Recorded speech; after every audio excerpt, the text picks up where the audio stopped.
की एक नवीन दुनियेमध्ये आपण आलेलो आहोत ना, नवीन जगामध्ये आपण एंट्री घेतलेली आहे आणि त्याचा आपण मनसोक्त आनंद घेत आहोत. त्याच्यामध्ये काही लोक कंटेंट रायटर आहे की काही काही व्हिडिओ बनवता आहेत, मेसेजेस बनवता आहेत किंवा काही प्रचारासाठीचं साहित्य बनवता आहेत किंवा काही नुसतेच सोशल अवेअरनेस करता आहेत. असे बरेचसे प्रकार त्या सोशल मीडिया थ्रू आपण आता एक बोलण्याचं माध्यम म्हणून त्याला स्वीकारलेलं आहे.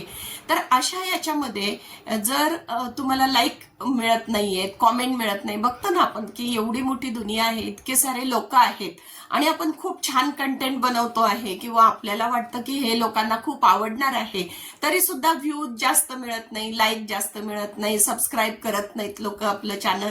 तर त्याच्या मागे काहीतरी मानसशास्त्रीय कारण आहे असं मला वाटलं आणि म्हणून मी त्याचा थोडासा अभ्यास केला की हे लोक कोण आहेत आणि त्यांचं काय बिहेवियरल थेरपी काही त्यांना लागणार आहे का, किंवा त्यांना काही शिक्षणाचा अभाव आहे का, किंवा का ते असे करता आहेत, त्याच्याबद्दल आज आपण बोलणार आहोत की हे जे आहे याला मानसशास्त्रीय लागणार आहे का, किंवा त्यांना काही शिक्षणाचा अभाव आहे का, किंवा का ते असे करता आहेत, त्याच्याबद्दल आज आपण बोलणार आहोत की हे जे आहे याला मानसशास्त्रीय कारणं आहेत, म्हणजे सायकोलॉजिकल रिझन्स ज्याला म्हणतो, की ते लाईक करत नाही, कॉमेंट करत नाही, व्यक्त होत नाही सोशल मीडियावर, फक्त स्क्रोलिंग करत राहतात.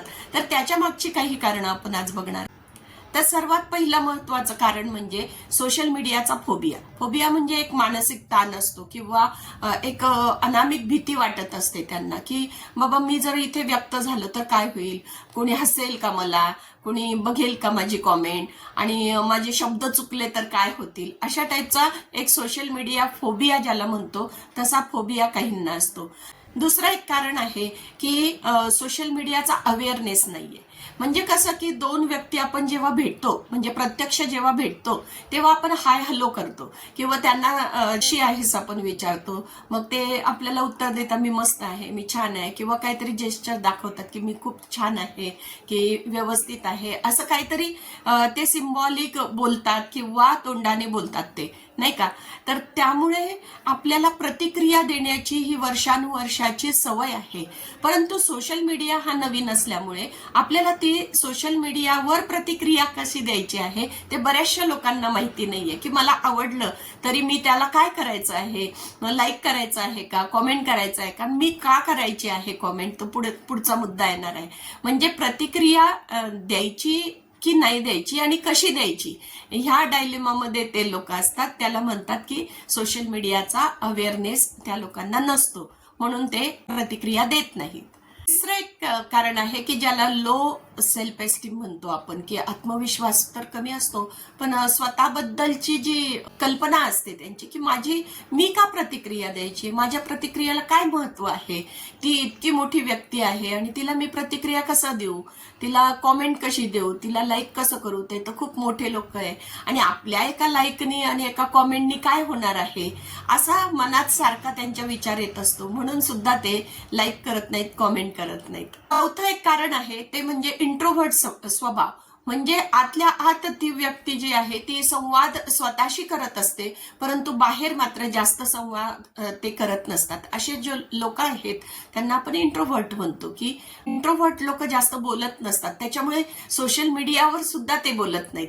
खरं म्हणजे सोशल मीडिया हा असं माध्यम आहे जे अबोल असणारे व्यक्ती सुद्धा सोशल मीडियावर खूप जास्त बोलणारे असं सुद्धा आढळून येतं. तर त्याच्यामुळे तुम्ही त्याचा वापर करा, कशाची चिंता न करता तुम्हाला त्याच्यावर व्यक्त होत काय होईल.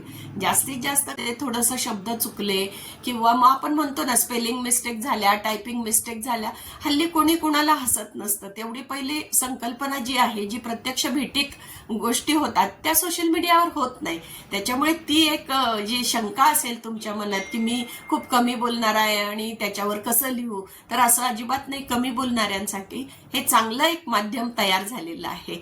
स्वतःच्या प्रतिमा खूप लो ठेवलेली असते काही लोकांनी, म्हणजे आपण आपल्याबद्दलचीच स्वतःबद्दलची जी इमेज तयार केलेली आहे ती खूप लो, की लोक सगळे हायर आहेत आणि मी खूप खालच्या लेवलला काम करतो आहे, अशा प्रकारे स्वतःचं चिंतन मनन झालेलं असतं त्यांचं. आत्मविश्वासाची त्यामुळे खूपच कमी होऊन जाते आणि त्यांना असं वाटतं की एवढे मोठे लोक आहे आणि त्यांना कशी प्रतिक्रिया द्यायची, मी तर इतका लहान आहे किंवा मी तर इतका गरीब आहे किंवा मी तर इतका माझं तर काही लेवल नाहीये, त्यांची पोझिशन इतकी मोठी आहे, किंवा हे तर खूपच सुशिक्षित दिसत आहेत, मी तर थोडासा शिकलेलो आहे, मग मी कशी कॉमेंट करायची, अशा प्रकारचं सुद्धा काही लोक विचार करतात. त्याला लो सेल्फ एस्टीम म्हणतात. नंतरचं एक कारण असं आहे की प्रिव्हसी कन्सर्न, की काही लोकांना सगळ्या गोष्टी गोपनीय ठेवलेल्या आवडतात.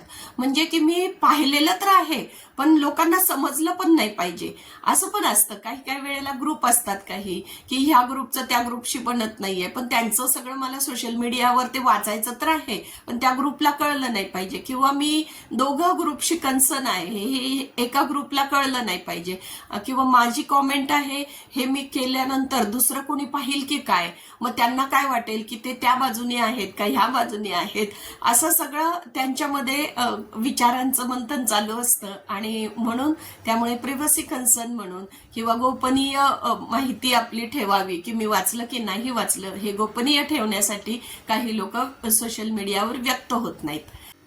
पुढचं कारण आहे की ओव्हर थिंकिंग. ओव्हर थिंकिंग म्हणजे विचारावर विचार, की मी जर समजा इथे कॉमेंट केली तर लोकांना काय वाटेल, लोक काय म्हणतील, हसतील का, माझं जर स्पेलिंग मिस्टेक झाली तर काय होईल, मी जर असा विचार लिहिला तर लोकांना काय वाटेल, की इथे असे विचार आहेत का, आणि मग माझं जर समजा मी काहीतरी चुकीचं तर नाही लिहिणार ना, आणि मग लोक हसतील का आपल्याला, लोक काय. पुढचा एक कारण आहे तर ते म्हणजे स्क्रोलिंगची सवय. काही लोकांना बघा मोबाईल घेऊन फक्त स्क्रोल करायचं असतं, त्यांचा टाइम स्पॅन जो आहे तो 1 मिनिटाच्या आतच असतो. काही सेकंद ते बघतात आणि मग पुढे जातात. त्यांना वाटतं नक्की चांगलं असेल की नाही माहिती नाही. म्हणजे ती हा विचार नाहीये, तर ही एक सवय आहे ना. तर त्या स्क्रोलिंगच्या सवयीमुळे काय होतं की त्यांची कॉमेंट लिहिण्याची किंवा लाईक करण्याची ऊर्जा सुद्धा त्यांना घालवायची नसते. म्हणजे तेवढी ऊर्जा सुद्धा ते घालवत नाहीत, आणि मग ते स्क्रोल करत राहतात फक्त, आणि काही सेकंदापुरता फक्त ही गोष्ट ते सोशल मीडियाची बघतात. तर स्क्रोलिंगच्या सवयीमुळे सुद्धा लाईक कॉमेंट लोक करत नाहीत. त्याचं एक कारण आहे की काही लोकांना न्यूट्रल राहण्याची सवय असते, की प्रतिक्रियाच नाही द्यायची. म्हणजे मी खूप हुशार, मी खूप शहाणा, नाही का, नो कॉमेंट्स पूर्वी म्हणायचे बघा, आता त्या नो कॉमेंटला फार व्हॅल्यू लोक देत नाहीत.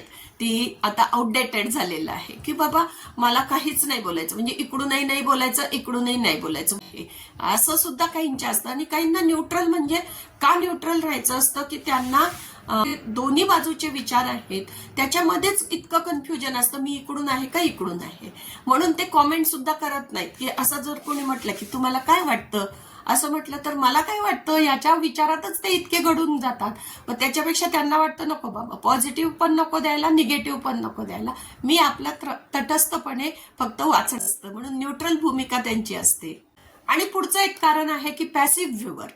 काही करायचं नसतं त्यांना, फक्त टाइमपास म्हणून सोशल मीडियावर येतात, बघतात, फार काही मध्ये जात नाही, त्यांच्या खूप मध्ये घ्यायचंही नसतं, त्यांच्या लोडेड असतात ही लोक खूप, आणि पॅसिव्ह व्ह्यूअर असतात, की मला काय घेणं देणं नाहीये, तुम्ही तुमचं काय करायचं ते करा, काय बोलायचं ते बोला, मला काय आवडतं काय नाही आवडत याच्यावर सुद्धा मला काही प्रतिक्रिया द्यायच्या नाही, असे सुद्धा लोक असतात. तर ते पॅसिव्ह म्हणजे त्यांचे मूड असतात ना, मूड असला तर मी बघणार आहे, मूड नसला तर मी नुसतं स्क्रोल करणार आहे. कारण इथे कुणावर बंधनं नाही आहेत ना कुणाची, कुणी कुणाचं ऐकावं, कुणी लाईक करू नये, लाईक केलं नाही तर असं होईल, किंवा माझा व्हिडिओ तुम्ही पूर्ण पाहिला लाईकच केलं नाही तर काय होईल, किंवा काही पैसे लागणार आहेत, असं पण काही नाहीये ना. इथे कुठल्याच प्रकारचं बंधन नसल्यामुळे लोक बिनधास्त असतात आणि आपल्या मनाप्रमाणे वागत असतात. पण सोशल मीडियाचं एक रूल आहे की मला जर हा व्हिडिओ खूप आवडला तर मी ते एक लाईक करायचंय, त्या लाईकनी काय होणार आहे. मग बऱ्याच लोकांना असं वाटतं माझ्या लाईकनी काय होणार आहे, किंवा माझ्या कॉमेंटनी काय होणार आहे, इतक्या तर कॉमेंट मिळालेल्या आहे याला, माझ्या कॉमेंटनी अजून काय होणार आहे, किंवा माझ्या एका लाईकनी याचं काय बिघडणार आहे, किंवा माझंही बिघडणार नाही त्याचंही बिघडणार नाहीये. असे ते न्यूट्रल किंवा पॅसिव्ह व्ह्यूअर असतात ते, की मला काही घेणं देणं नाहीये बाबा, तुझं तू बोल, काय कर, तुझं आवडलं तरी मी लाईक नाही करणार, नाही आवडलं तरी मी लाईक नाही करणार, अशा प्रकारची पण माणसं आहे. शेवटी माणसं आहे ना, ती करणार. असंच सोशल मीडियाचं पण एक बिहेवियरल थेअरी म्हणूया, थेरपी म्हणूया, की माझा जर व्हिडिओ तुम्हाला आवडला तर तुम्ही अगदी पटकन लाईक यायला पाहिजे तुम्हाला, किंवा माझा म्हणजे सगळ्यांचा म्हणते मी, कोणाचाही जे काय तुम्ही वॉच करत असाल त्याचा, किंवा मला वाटतंय की ह्या विचाराशी मिळतं जुळतं सगळं आहे तर मी सबस्क्राईब करून ठेवतो, म्हणजे ह्यांचे विचार मला कळत जाणार आहे की मला पटलं बाबा हे तुमचं. आणि मग ते व्ह्यूवर जेव्हा ते कॉमेंट करतात किंवा लाईक करतात तर त्यावेळेला मग जे कंटेंट रायटर असतात त्यांचा उत्साह वाढवतात ना तुम्ही, की नाही तर कंटेंट रायटरला वाटतं एवढेच व्ह्यू आलेले, आता आमच्यासारखे पुढे गेलेले असतात, आम्हाला व्ह्यूशी काही घेणं देणं फारसं नसतं, किंवा किती लाईक आले आणि किती काय आले त्याच्याकडे फारसं काही आम्हाला त्याचा फरक नाही पडत. म्हणजे आम्हाला जे सांगायचं असतं आम्ही सांगतो, त्याच्याने कम्युनिटी बनवतो, त्याच्याने त्यांना त्याच्यात अवेअरनेस क्रिएट होतात. अवेअरनेस नंतर आम्ही त्याचे इम्पॅक्ट अनालिसिस केल्यानंतर त्याचे इम्पॅक्ट खूप मोठे मोठे असतात ना, की इतके छान इन्फॉर्मेशनचा कोणीतरी आपल्या रोजगारासाठी उपयोग करतो तर किती छान गोष्ट आहे. त्याच्यामध्ये त्यांनी ती कॉमेंट लिहावी की हे तुमचं ऐकल्यामुळे मला हे असं मिळालं, तर ते कंटेंट रायटर जे आहेत त्यांना पण छान वाटतं, किंवा ज्याने ते बनवलेलं आहे मेसेज त्यालाही चांगलं वाटतं.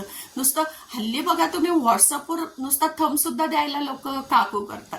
पूर्वी बघा आपल्याला जेव्हा नवीन सोशल मीडिया आला, नवीन व्हॉट्सअप आला, तर थोडी भीती वाटायची कसा अंगठा देऊ. मग आपल्याला कळलं की असे इमोजी असतात, मग इथे हसायचा, इथे रडायचा, मग इथे अंगठा द्यायचा, मग असा अंगठा द्यायचा, सगळ्या प्रकार आपल्याला कळल्यानंतर हार्ट द्यायचा, सगळे इमोजी आपल्याला कळल्यानंतर आता आपल्याला अशी का स्टेज आली की जिथे आपल्याला व्यक्तच व्हायचं नाहीये. तर तसे हे अशा प्रकारची माणसं आहेत, म्हणून आपल्याला मानसशास्त्रीय दृष्ट्या आपल्याला कंटाळा आलेला आहे असं साधारणतः दिसतं आहे, किंवा पॅसिव्ह राहण्याची माझी भूमिका झालेली आहे, मला कशातच व्यक्त व्हायचं नाहीये, ही अशी एक शोकांतिका आहे. रिझन म्हणजे कनेक्टच होत नाहीत काही लोक सोशल मीडियाशी, म्हणजे एकदम असं काय म्हणूया निर्विकारपणे पाहतात, आरामात ऐकतात आणि त्यांना काही असं इमोशन येत नाहीत, किंवा ह्या व्यक्ती कोण आहेत बाबा, किंवा काहींना असं वाटतं की ही कोण आली सांगणारी एवढं, आहे की नाही, हे कनेक्ट होत नाही, किंवा त्या मीडियाशी नाही म्हणता येणार, किंवा त्या मीडियामध्ये जे व्यक्त होत आहेत लोक, व्हिडिओ तयार करतायत किंवा अजून काही सांगण्याचा प्रयत्न करतायत, तर त्यांच्याशीच ते कनेक्ट होत नाही. तुम्ही आतापासून सुरुवात करा, लाईक करा, कॉमेंट करा, सबस्क्राईब करा, कुठल्याही चॅनलला करा, आमच्याच करा असं आम्ही म्हणत नाहीये, तुम्हाला आवडेल त्या करा, पण एक थंब देऊन पहा आणि मग तुम्हाला एम्पॉवर्ड झाल्यासारखं वाटेल, आत्मविश्वास वाढल्यासारखं वाटेल. व्यक्त व्हायला सुद्धा शिकलं पाहिजे आणि बिनधास्तपणे आपण सोशल मीडियावर व्यक्त झालं पाहिजे. धन्यवाद.